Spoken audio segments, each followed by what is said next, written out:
Priority ng ating pamahalaan ngayon ay bantayan ang crisis sa Middle East.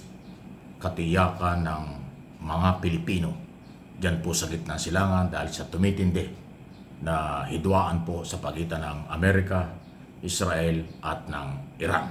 Narito po ang pakinggan nyo ang report may kaugnayan sa mga ginagawa ng ating kasalukuyang gobyerno. Na mahigpit na binabantayan ng pamahalaan ng Pilipinas ang sitwasyon sa gitnang silangan para matiyak ang kaligtasan ng mga Pilipino. Binigyan din ni Pangulong Marcos na mula nang magsimula ang hidwaan, mahigpit na minomonitor ng pamahalaan ang sitwasyon sa Middle East, kung saan ang embahada ng Pilipinas at mga labor attaché ay inilagay na sa heightened alert simula noong hapon ng Sabado. Anya, sa ngayon ay wala namang naiulat na Pilipino ang nasaktan o namatay matapos ang palitan ng pag-atake ng Israel at Estados Unidos laban sa Iran. Batay na rin sa ulat ng mga embahada. So medyo late lang yung kanilang balita, pero ngayon pong umaga kasi ay pumutok na o kahapon pa yung isa na meron ng pangalang Mary Ann Velasquez de Vera ang casualties doon mismo sa loob ng Israel. Okay? Yun ho yung unang biktima. Namatay po yung ating kababayang caregiver kung di ako nagkakamali. Pero tiniyak na ho ng gobyerno na ang tulong pinansyal sa naging biktima at ang tulong pa rin ho sa mga posibleng maapektuhan. Huwag natin kalimutan na tinataya pa lang aabot na mga 2.5 milyon ang manggagawa sa gitna silangan. Pero hindi naman ho sila lahat apektado. Okay? Kaya lang po naapektuhan yung mga bansa na malayo sa Iran kasi yung identify na merong military, yung tinatawag na US military bases, ano po? Yun ang tinatarget ng Iran. Ay meron po yan sa Saudi, meron sa United Arab Emirates, sa Bahrain, sa Qatar.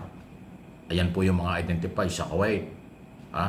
Actually sa Iraq meron din, pero hindi pa naman nababanggit ang Iraq. Yan po yung mga bansang merong military bases sa gitna silangan at yun ang target ng Iran sa kanilang paghihiganti. Lalo na nga po ngayon na kumpirmadong namatay yung kanilang supreme leader. Yung pinakamataas na opisyal ng Iran ay talagang namatay doon sa pag-atake. At dahil dyan, kaya lumalawak. Ganun pa man, hindi natin masisi na maraming mga Pilipinong natatakot, napapanik kasi ramdam nila. Alam nyo, napakahirap nung matutulog ka, nagtatrabaho ka, maririnig mo yung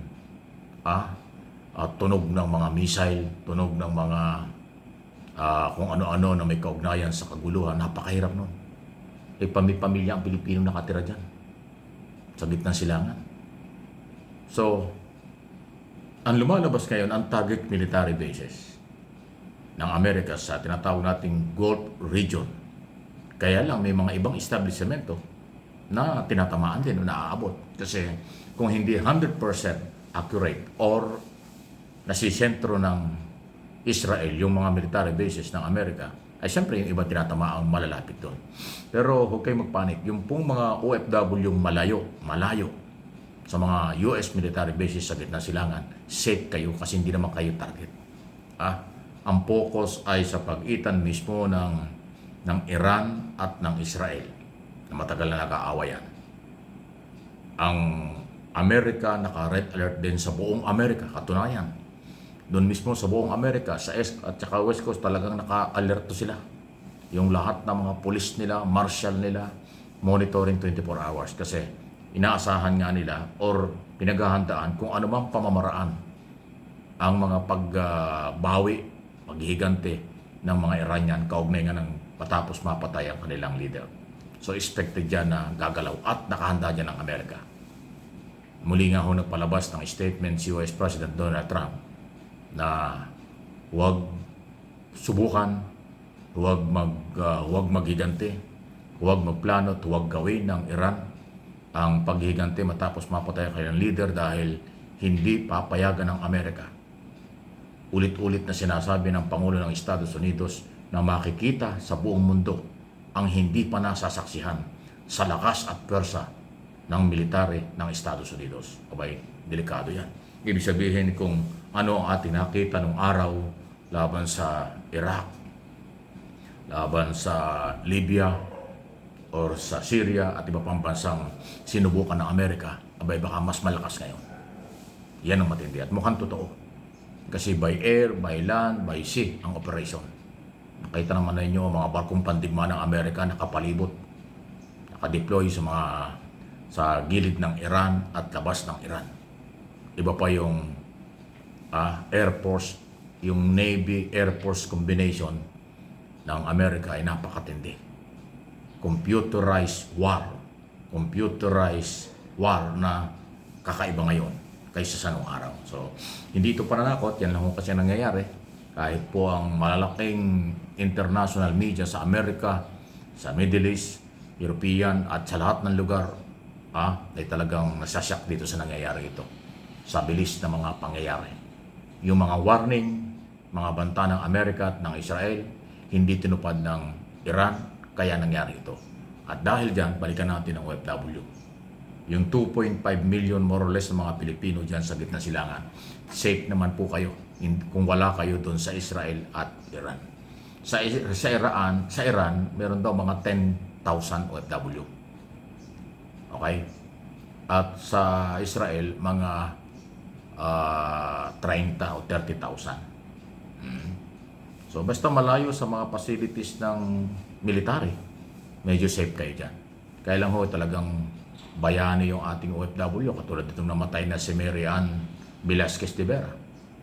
Talagang hindi niya iniwan yung kanyang amo kasi caregiver. Talagang pinilit niyang ilabas dun sa lugar na delikado para mailipat. Yung paglipat na yun, doon sila nabagsakan ng mga bagay na tinamaan ng missile. Yun yung mabigat. Hindi lang yung sentro na tatamaan ng missile, kung hindi yung mismo mga halimbawa building, establishment tong mawasak, titilapon yun at yung babagsakan nun, yun ang nakakamatay na isa pa. Kaya matindi. Anyway, so ingat lang po. At sabi ng DFA, Department of Foreign Affairs, Department of Migrant Workers, dahil sa utos ng Pangulo, 24 hours monitoring sa mga embassy, Consul General's Office, yan sa gitna silangan at dito sa Manila. Madalit sabi, hindi po nagpapabaya. Ginagawa ng ating gobyerno ang lahat, kahit malayo tayo, para sa proteksyon ng OFW. Kung meron man po ng mga anti-Marcos na sumasakay dito para siraan ang gobyerno, hindi yan makakatulong. Sa ganitong crisis, dapat tulong-tulong ang Pilipino, ipagdasal at suportahan ang galaw ng gobyerno. Yung mga anti-Marcos, pilit nilang babalik na rin. Pilit nilang pasasamain ang gobyernong ito. Huwag na natin pansinin yun. Yun ay kababawan ng kaalaman, malasakit, at pamumulitika lang. Hindi kailangan ng pamumulitika dito sa crisis na ito dahil hindi tayo kasali, pero tayo'y nasasali dahil mayroong Pilipinong nandoon. At yung malaking epekto sa mataas na mga bilihing sigurado mangyayari. Please like and share.